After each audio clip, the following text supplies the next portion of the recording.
এবারেও বিএনপি থেকে মনোনয়ন পাননি জনপ্রিয় সঙ্গীত শিল্পী মনির খান। তবে মনোনয়ন না পেলেও রাজনীতিতে দৃষ্টান্ত স্থাপন করেছেন তিনি। যেখানে দলের অনেকে মনোনয়ন না পেয়ে বিক্ষোভ ও সহিংসতার পথ বেছে নিচ্ছেন, সেখানে দলীয় সিদ্ধান্তকে শ্রদ্ধা জানিয়ে ভিন্ন নজির গড়লেন মনির খান। বিস্তারিত থাকছে ডেস্ক রিপোর্টে। একদিন থাকবো না আমি প্রকৃতির খেয়ালে।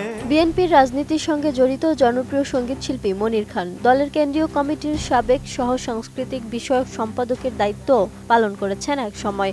গুঞ্জন ছিল ঝিনাইদহ ৩, মহেশপুর, কোটচাঁদপুর থেকে মনোনয়ন পেতে পারেন তিনি। তবে বিএনপির মনোনয়ন প্রার্থীর তালিকায় নাম নেই তার। সেখানে মনোনয়ন পেয়েছেন মোহাম্মদ মেহেদী হাসান। এদিকে দলের সিদ্ধান্ত মেনে মনোনীত প্রার্থীকে অভিনন্দন জানিয়ে ফেসবুকে একটি পোস্ট দিয়েছেন এই সঙ্গীতশিল্পী। তার স্ট্যাটাসটি মূলত তার নির্বাচনী এলাকার ঝিনাইদহ ৩ জনগণের প্রতি ভালোবাসা ও কৃতজ্ঞতা প্রকাশ করেই। তিনি সেখানে উল্লেখ করেন তিনি রাজনীতি ছেড়ে দেননি এবং জনগণ চাইলে তিনি নির্বাচন করবেন।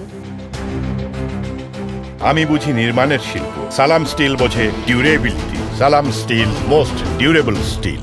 ফেসবুক পোস্টে তিনি লিখেছেন, আমি আপনাদের ভালোবাসার মনির খান। শৈশব থেকে আপনাদের ভালোবাসায় শিখত। আপনারা আমাকে ভোট দেওয়ার জন্য রাতের পর রাত নির্ঘুম কাটিয়েছেন, জীবনের ঝুঁকি নিয়েছেন। আপনাদের জন্য বারবার জেল খেটেছি, নির্যাতিত হয়েছে। আমার চাওয়া পাওয়ার কিছু নেই, শুধু আপনাদের ভালোবাসা আর দোয়া চাই। তিনি আরও লিখেন, মনোনয়ন না পেলেও বিএনপি ছাড়েননি তিনি। নিজের দলের মাঝেই থাকবেন বলেও আশা প্রকাশ করেন তিনি। জনগণ চাইলে নির্বাচন করবেন মনির খান।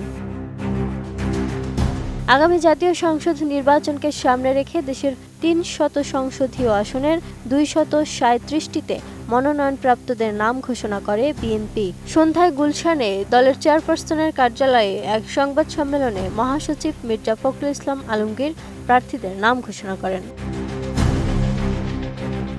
এবারের নির্বাচনে মনির খান সহ বিনোদন অঙ্গনের বেশ কয়েকজন তারকা বিএনপির মনোনয়ন প্রত্যাশী ছিলেন। তবে প্রাথমিক বাছাইয়ে তারকাদের কারো ভাগ্যে জোটেনি দলের টিকিট। এর আগে ২০১৮ সালে বিএনপি প্রার্থী হিসেবে মনোনয়ন পেতে খুবই আশাবাদী ছিলেন মনির খান। তবে সেবারও তাকে ধানের শীষের টিকিট দেয়া হয়নি। দিন থাকবো না। Desk report, ATN news.